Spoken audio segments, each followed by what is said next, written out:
પારડી પોલીસે ટેમ્પામાં પાવડરની ગુણીઓની આડમાં લઈ જવાતો લાખોનો દારૂ ઝડપ્યો। પોલીસને જોઈ ગ્રીલ કૂદવા જતા ચાલક ઈજાગ્રસ્ત, જ્યારે જથ્થો પૂરો પાડનાર અમદાવાદનો ઈસમ વોન્ટેડ। વલસાડ જિલ્લા પોલીસ વડાની સૂચના હેઠળ પારડી પોલીસ દ્વારા પ્રોહિબિશન ડ્રાઈવ દરમિયાન ભિલાડથી અમદાવાદ દારૂ હેરાફેરી કરતો ટેમ્પો ઝડપી પાડવામાં સફળતા મળી છે।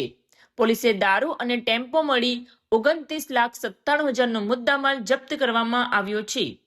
પારડી પોલીસને ખાનગી રાહે બાતમી મળી હતી કે એક બ્રાઉન કલરના આઈસર ટેમ્પો નંબર GJ23AT9704 માં દારૂનો મોટો જથ્થો સુરત તરફ જઈ રહ્યો છે। જે આધારે પારડી વલસાડી ચાપા બ્રિજ પાસે વોચ ગોઠવી હતી અને બાતમી મુજબનો ટેમ્પો આવતા તેને રોકવાનો ઇશારો કર્યો હતો। પોલીસને જોતા જ ચાલક સંજયભાઈ ત્રિકમભાઈ ભીલ રહે નારોલ અમદાવાદ ટેમ્પો છોડી ભાગવા લાગ્યો હતો। સર્વિસ રોડ પરની લોખંડની ગ્રીલ કૂદતી વખતે નીચે પટકાયો હતો, જેના કારણે તેને ડાબા હાથે ઈજા થઈ હતી।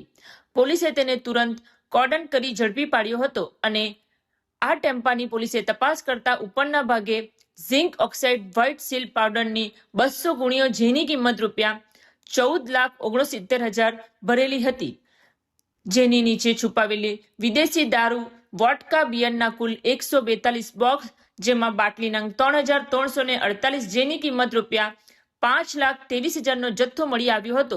પોલીસે ટેમ્પો, દારૂ અને મોબાઈલ મળી કુલ્લે ₹29,97,564નો મુદ્દામાલ કબજે કર્યો છે।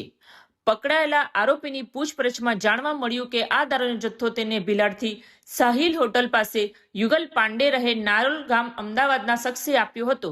પોલીસે પ્રોહિબિશન એક્ટની વિવિધ કલમો હેઠળ ગુનો નોંધી ફરાર આરોપીને પકડવા ચક્રો ગતિમાન કર્યા છે।